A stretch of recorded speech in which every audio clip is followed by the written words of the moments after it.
¿Qué tal amigos? Aquí como siempre en su canal Códice, Marvin Obregón para servirles. El día de hoy les traigo el tema sobre la Matrix, un análisis de ¿realmente vivimos dentro de una simulación? Pues bien, yo les voy a hablar un poco sobre lo que sería el concepto de Matrix enfocado de esta película que se estrenó en 1999 y amparado a esto, a hablarles también de otra Matrix que a lo sumo o a la larga podríamos estar hablando de la misma o de una sola Matrix, solo que con enfoques distintos. Empecemos entonces. Según la consulta o consultas hechas a diferentes autores, a la misma inteligencia artificial, no hay una evidencia científica ni filosófica que confirme que vivimos en una matrix digital, al estilo de la película. La idea de que estemos en una especie de simulación, más bien es una hipótesis filosófica. La versión más conocida es la de Nick Bostrom, cuando él escribía "Are you living in a computer simulation?" ¿Vives en una simulación creada por computadoras? Esto lo dijo Nick Bostrom en el 2003, donde él planteaba la posibilidad de que civilizaciones avanzadas pudieran crear simulaciones de seres conscientes. Esa probabilidad, esa posibilidad la planteaba Nick Bostrom. Posteriormente empiezan a salir una serie de teorías conspirativas, una mezcla de ideas, de supuestos gobiernos secretos, reptilianos, control masivo de inteligencias de IA con un poder absoluto sobre la conciencia o la mente de las personas. Pero sobre esto dicen los mismos chatbots, no hay una evidencia, es pura fantasía. Personalmente, yo creo que hay algo de eso, pero no exactamente al estilo de la película Matrix. La cuestión viene también por otro lado. ¿La IA y la Matrix son lo mismo? ¿O la IA es parte de la Matrix? Es el otro cuestionamiento que ha venido tomando fuerza en los últimos tiempos. Nos lo plantean los libros, las películas, ciertas entrevistas en televisión, en las redes sociales, etc. La cuestión es que, consultado con expertos, se dice que en el mundo real la IA no es una entidad que controle a través de una simulación, que tenga una conciencia igual que la del ser humano, sino que más bien la IA es un conjunto de algoritmos creados por humanos, digamos, para procesar información, para aprender patrones, generar respuestas, como el caso del chat GPT y otros. La IA son herramientas creadas y mantenidas por empresas, universidades, laboratorios, para pues usarse, digamos, en diferentes situaciones. Ahora, la cuestión de que si hay una IA grande, la madre, digamos, de la IA y hay otras más pequeñas que dependen de la IA, pues tal vez no es exactamente así, sino que existen miles de sistemas en el mundo que son creados, digamos, para tareas específicas, chatbots, digamos, ChatGPT, cosas así, hasta sistemas de diagnósticos médicos, sistemas al estilo de robots para ensamblaje de vehículos, ¿verdad? Algoritmos de recomendación, eso que usted consulta a un programa X en las redes sociales y le dicen, bueno, para arreglar la lavadora se hace esto y esto y esto y esto. Nada más mándeme el modelo, la marca, y yo le digo qué piezas tiene que tocar para hacerle una reparación. Ese tipo de cosas existen. Esos modelos son independientes, ¿verdad? Pero a veces se interconectan unos con otros para hacer trabajos especiales. Pero de allí a que haya una conciencia central que las unifique, eso no existe según los expertos. ¿De dónde surge la idea entonces de que la IA sería la Matrix? Esto tiene raíces antiguas. La idea de que haya una inteligencia artificial o una Matrix que nos controle no es de ahora, no es algo que nace con las computadoras y la inteligencia artificial. Esto tiene raíces filosóficas, acrecentadas ahora con la ciencia ficción. Primero, la raíz filosófica, el mundo ilusorio. Este mundo ilusorio, la idea de que la realidad no es real, como les repito, no nace con la Matrix, es antigua. Yo les voy a citar 3 casos o 3 puntos de vista, pero hay muchos otros puntos de vista. Por ejemplo, en Platón, con Platón, el gran filósofo, en el año 427-347 antes de Jesucristo, está aquello del mito de la caverna que nos plantea Platón en sus libros, donde él pone el ejemplo de que los prisioneros que están en una celda, al reflejo de la luz, miran las sombras de soldados y otra gente que camina afuera. Para ellos esa es la realidad, las sombras. Pero ellos nunca han salido ahí, a ese patio. Están en la celda. Y ellos creen que esa es la realidad, esas sombras que están viendo. Lo segundo es en el hinduismo, con el concepto de Maya. Maya, la ilusión, que es aquello de que el mundo material estorba al mundo espiritual. El mundo material funciona como un velo para poder ver lo que hay detrás de la materia. Es una concepción metafísica. Y con Descartes en el siglo XVII, Descartes se ponía a pensar en sus meditaciones metafísicas, y si un genio me engañara y todo lo que percibo es falso, como ven, ya esta cuestión de que si vivimos en un mundo simulado o real, no es algo de ahora, es algo que se plantea de épocas muy antiguas. Es más, los hombres de las cavernas, según se cree, veían un rayo y ellos salían a esconderse en la cueva porque creían que ese era un demonio o tal vez un dios enfurecido. Cosas así por el estilo.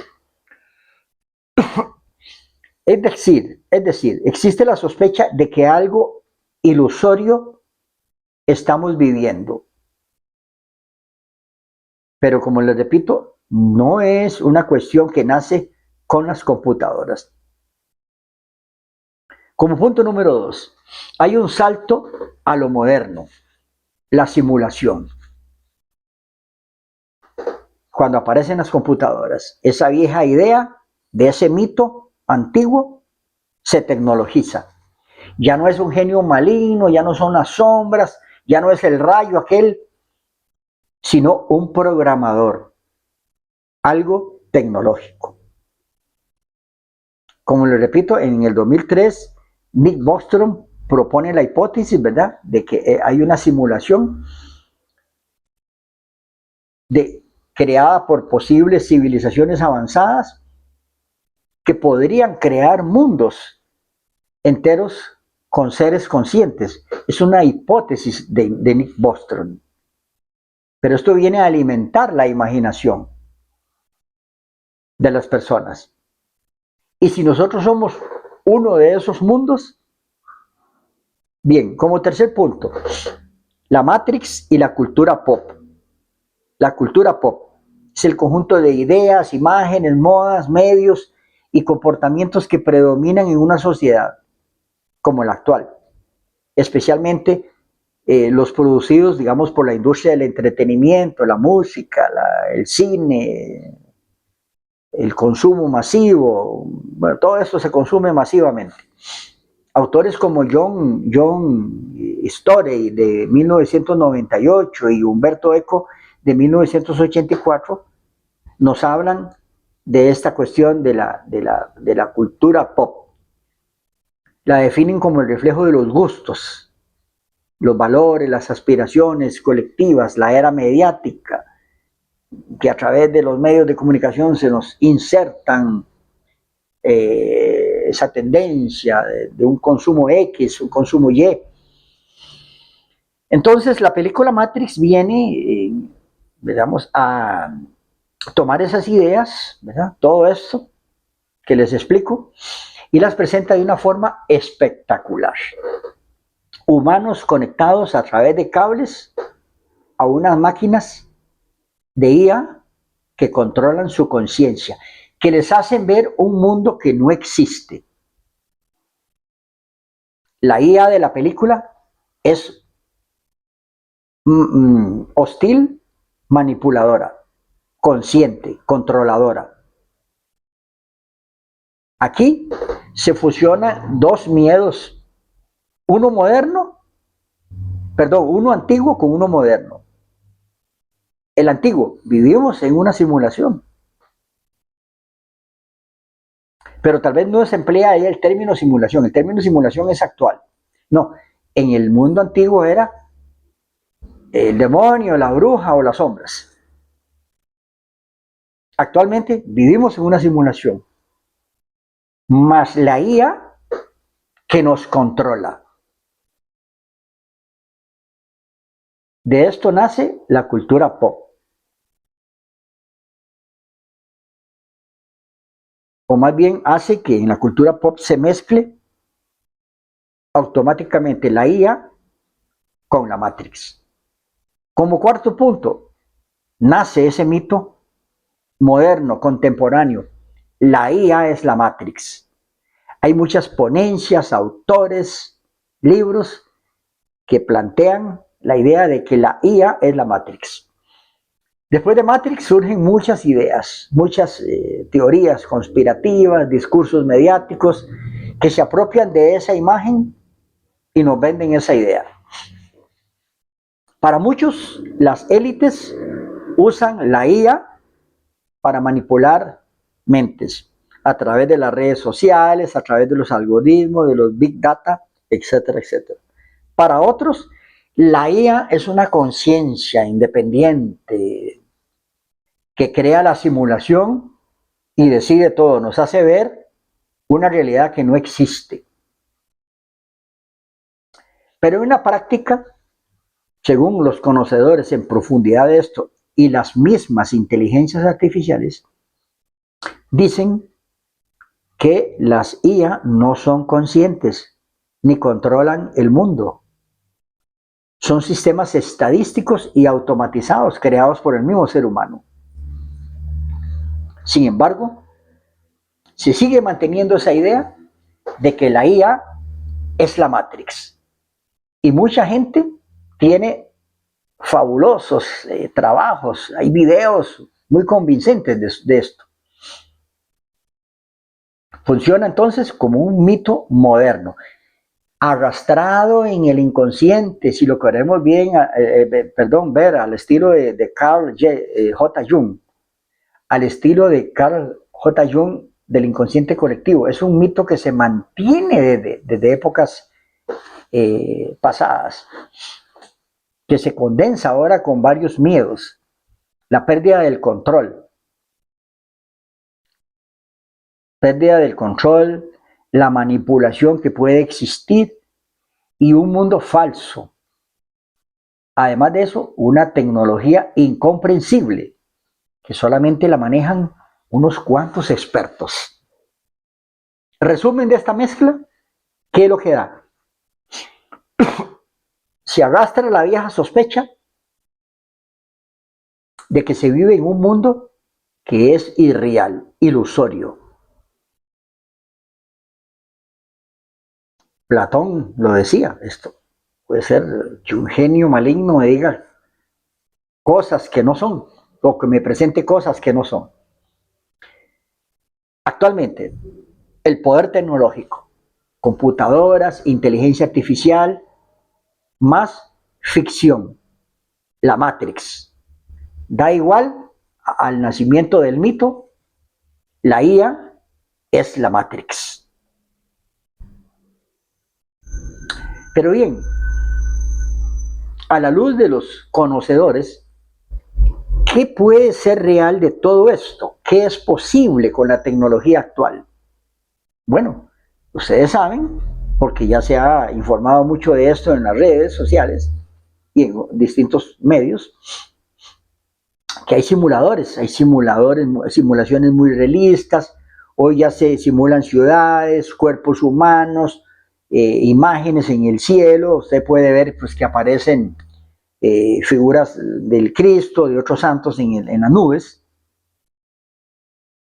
ecosistemas, etcétera, etcétera. Incluso en la parte médica se pueden simular cuerpos para hacer trabajos investigativos. Acabamos de ver un fenómeno en el aeropuerto de John F. Kennedy con el asunto de la mujer de Torenza, quien apareció en el aeropuerto con un pasaporte que decía País Torenza. Y han habido una multiplicidad de teorías de esto. Desde la creación de un holograma a través de inteligencia artificial hasta que la mujer venía de otras dimensiones. ¿Qué más hay? Bueno, realidad virtual, VR, eso sí es posible, digamos, donde la persona se coloca un casco y sensores le pueden hacer sentir a la persona que está en una playa tomándose una pipa debajo de una palmera. Eso es posible hacerlo ahora.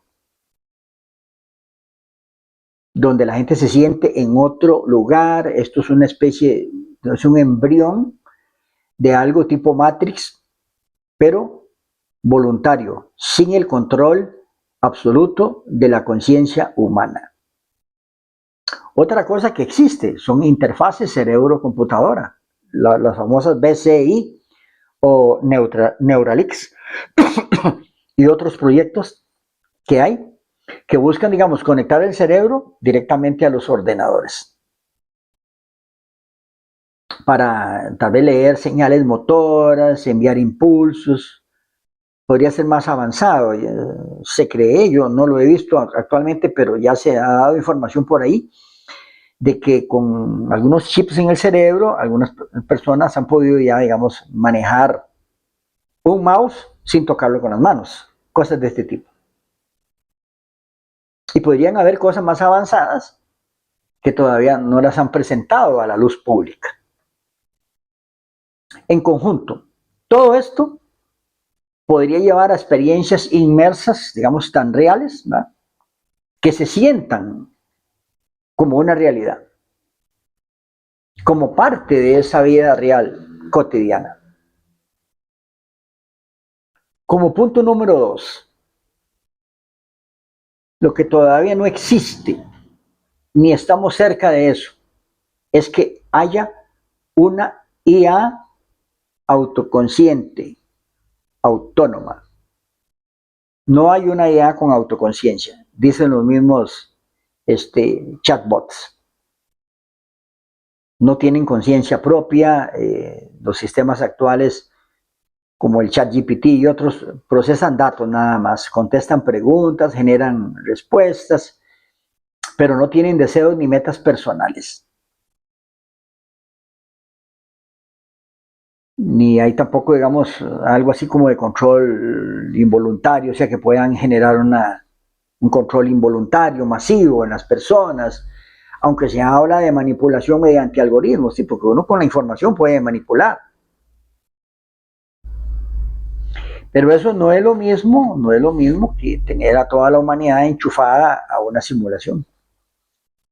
Se puede hablar de una influencia, no de control absoluto.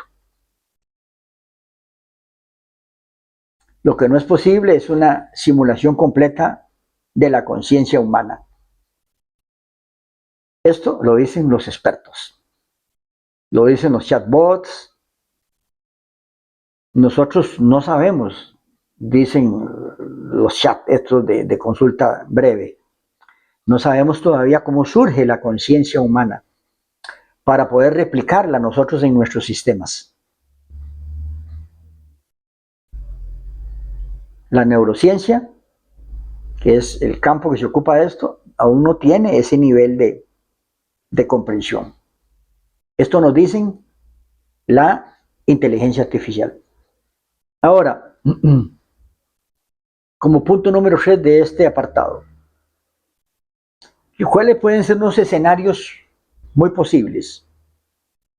Un escenario optimista sería, digamos, una IA más una realidad virtual que puedan crear mundos inmersos, voluntarios, para la educación, el trabajo, el ocio, algo así como un metaverso, un multiverso, donde tener experiencias muy emotivas.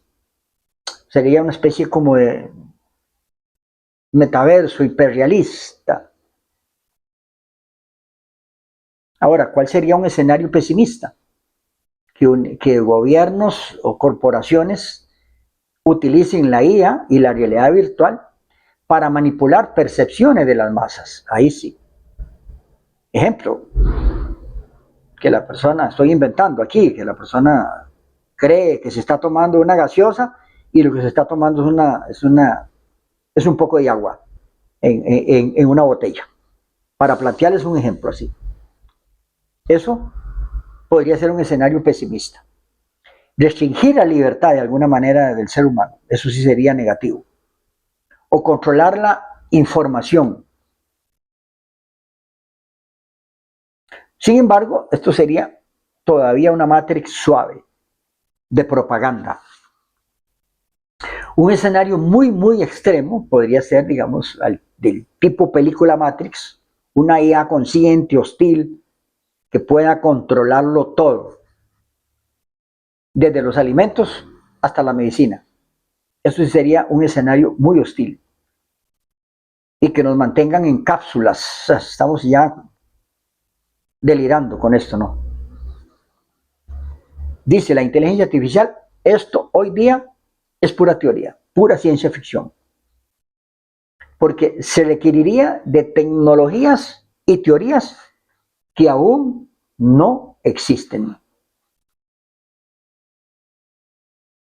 Hay una cuestión muy importante que es cuando aparecen las computadoras en los años 70, 80, digamos, con programas muy básicos como el Apple II, la IBM PC de 1981, la Commodore, etcétera, etcétera. Se creía antes que la IA era algo más moderno y no es así. La inteligencia artificial se conoce tal vez un poquitito antes, pero en 1956 en la conferencia de Dartmouth con científicos como John McCarthy, Marvin Minsky y Claude Shannon y otros, ahí fue donde se acuñó el concepto de inteligencia artificial, de IA, en 1956, antes de la aparición de los ordenadores. Ya había programas, sí, en esos años, programas básicos de Logic Theories en 1956, de Newell y Simon, que resolvían teoremas lógicos, ¿verdad? Pero realmente la IA surge, digamos, hay programitas como el de Lisa, que es un primero de los chatbots que existieron, rudimentario, digamos, de Joseph Weizenbaum, que ya daban alguna especie de servicio, por ponerlo así. Y esos sistemas, pues, expertos ya existieron en los años 70 y 80, ¿verdad? Usados en medicina química y ese tipo de cosas. Pero la IA es un concepto más antiguo, 1956. Ahora, ¿qué pasa con el bistec en la Matrix? Que es donde se nos dice, estoy comiéndome este bistec y eso es algo falso. En la escena vemos a Zipper, el traidor, que está en un restaurante virtual de la Matrix, comiendo un bistec, y dice algo así más o menos como esto. Yo sé que este bistec no existe, me lo estoy comiendo, tiene un sabor muy delicioso, pero sucede que aquí realmente la Matrix está enviando estímulos a mi cerebro para hacerme pensar que esto que estoy haciendo es algo real, que es un bistec jugoso y que me está alimentando. Algo así. Aquí la película juega con un concepto filosófico. No hay bistec físico, solo son impulsos eléctricos que tu cerebro interpreta como bistec. Eso es lo que la película nos quiere vender. Y podría ser. Pero personalmente yo lo cuestioné mucho. Les quiero decir que a mí la película me gustó, me sobregustó. Es una de las películas, sobre todo la primera. Las otras son una repetición. La primera me gustó mucho, mucho, mucho. Y yo duré varios años analizando la Matrix. Pero en torno a esto hay que tomar una postura. Si usted experimenta el sabor, la textura, la saciedad y placer en la experiencia suya, personal, subjetiva, en realidad sí estás comiendo el bistec, aunque sea simulado, sí lo estás comiendo. Lo falso no está en la experiencia. El sabor es real para tu cerebro, es verdadero, es real. Sino en la fuente es donde está la posible falsedad. Lo falso no es que te digan que no hay bistec, que no hay vaca, que no hay cuchillo, que no hay cocina ni nada de eso. Ahí no es donde está la falsedad. Hay que pensar bien esta idea. Que yo sé que al igual que mi persona, muchos se quedaron pensando después de ver la película. Algunos nos traumamos tal vez. Los filósofos que dicen, lo real es lo que experimentas, aunque su origen sea distinto. El engaño puede estar en otro lado. Pueden estar en hacerte creer que ese bistec proviene de algo que no existe, donde sí existe. En este caso la vaca sí existe. Pero tu experiencia sensorial sí es auténtica. Ahora, veamos, dándole vuelta a la moneda, lo que ocurre en el mundo moderno. Carne cultivada en laboratorio o carne vegetal. Tipo de carne que sabe igual y te nutre igual que la carne que viene de la res. La experiencia es real. Te estás comiendo un bistec, sabe a bistec. Aunque el origen en este caso es distinto. El origen sí es falso. ¿Por qué? Porque no es un bistec que viene de la res, es un bistec fabricado en una máquina. Ahí sí hay una verdadera falsedad. En el caso de la carne cultivada, su origen sí es falso. Entonces se dan cuenta cómo le damos vuelta al asunto del bistec que nos plantean en Matrix. Esto es hablar de la verdadera falsa realidad. Las falsas realidades no tienen que ser simulaciones tipo Matrix necesariamente. Podrían haber, pero no tienen que ser así. Sino narrativas controladas, información parcial, manipulación mediática, intereses económicos. Ahí sí hay una narrativa real en el mundo. Por ejemplo, por décadas se sostuvo, 1880, 1910, que el petróleo era la única fuente de energía. Pero Henry Ford hizo en 1908 un motor con etanol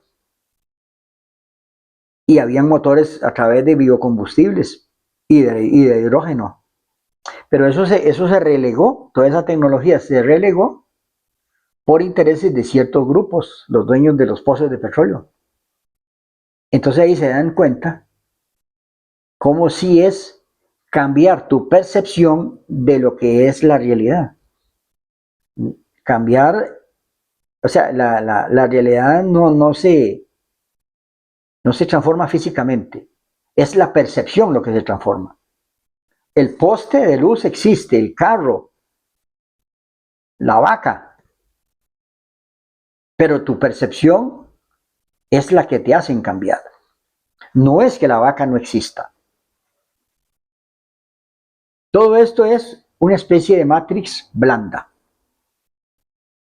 No es que tú vivas en una simulación, sino que vives en una construcción narrativa diseñada por otros para que pienses de cierta manera. La realidad física no se altera, sino tu percepción de otras opciones. En este caso, el bistec o el petróleo. No nos dejaban ver otras opciones.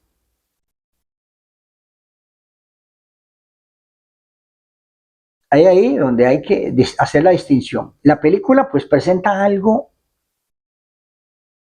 que nos impulsa a despertar la conciencia, pero no podemos quedarnos dentro de la película. Hay que ver cuál es la verdadera Matrix que se nos impone en el mundo real. Es una Matrix como sistema social, no es una Matrix en un sistema de inteligencia artificial ahí metidos en una cápsula. En vez de máquinas, tienes estructuras de poder, políticas, económicas, sociales, judiciales, mediáticas, que sí te controlan en la realidad. No necesitas cables ni nada de eso, ni cápsulas. Con solo que te eduquen, te informen y te recompensen. De cierta forma, para que la gente se comporte de la manera que conviene al sistema. Esa es la Matrix, mis queridos amigos, de las que yo quería hablarles. Pierre Bourdieu, en 1970, lo llamaba la violencia simbólica, que es cuando aceptas las reglas y valores sin cuestionarlas, porque te parecen naturales. ¿Cómo funciona esto? Bueno, ya lo dije, a través de la política, la economía, la parte judicial, la parte ideológica. A través de la política, leyes, narrativas que favorecen a ciertos grupos más que a otros. A través de lo económico, estructuras que condicionan tu trabajo, tu consumo y tus sueños. ¿Cómo se condiciona el consumo? A través de la publicidad. Se nos venden los productos que debemos comprar en el supermercado. Lo judicial, justicia más rápida para unos que para otros. Y para otros a veces no hay justicia. En lo ideológico, discursos, medios, redes sociales, publicidad, que moldean lo que crees o debes creer y debes desear. El resultado de esto es una realidad diseñada para que pienses y elijas libremente. Pero realmente no estás pensando libremente. Te condicionan el pensamiento. Hay una realidad que tú eliges dentro de un marco diseñado por el sistema. ¿Cuál es la diferencia de esta matrix que yo les estoy hablando a la matrix digital presentada por la película? En nuestra vida, la Matrix, o sea, el sistema, y hablemos de un sistema global, esta Matrix global del sistema es material y es cultural. La comida, las leyes, la religión, la educación, los medios, todo esto marca tu percepción. La ilusión no es que el bistec no exista. No, el bistec existe. A diferencia de lo que dice Matrix, la película. El bistec sí existe. Lo que te hacen es que te insertan una percepción diferente para que no veas otras opciones al bistec. Opciones más allá del bistec que te ofrecen. Pero ¿qué es lo positivo de todo esto? Que en esta Matrix, al contrario de la película, aquí, en esta Matrix del sistema social, material, sí podemos desenchufarnos parcialmente. Porque la Matrix te presenta que para salir de la Matrix hay que tomarse la pastilla para desenchufarse, porque hay que hacerlo. Pero acá en el sistema material no es exactamente que nos desenchufamos. Nos volvemos conscientes porque seguimos viviendo dentro del sistema, pero conscientes. ¿Cómo? Informándonos de múltiples fuentes, cuestionando los discursos oficiales, entendiendo cómo operan los intereses detrás de las verdades absolutas, como lo que les conté del petróleo. Esto no te saca del sistema, pero te hace menos manipulable, porque usted y yo no podemos vivir fuera del sistema. Tenemos que vivir dentro del sistema, operar adecuadamente dentro del sistema, pero la diferencia está entre hacerlo inconsciente o conscientemente. Así es que, mis amigos y amigas, de esta manera quería pues yo hablarles de la verdadera Matrix. Muchas gracias y buenos días, tardes o noches.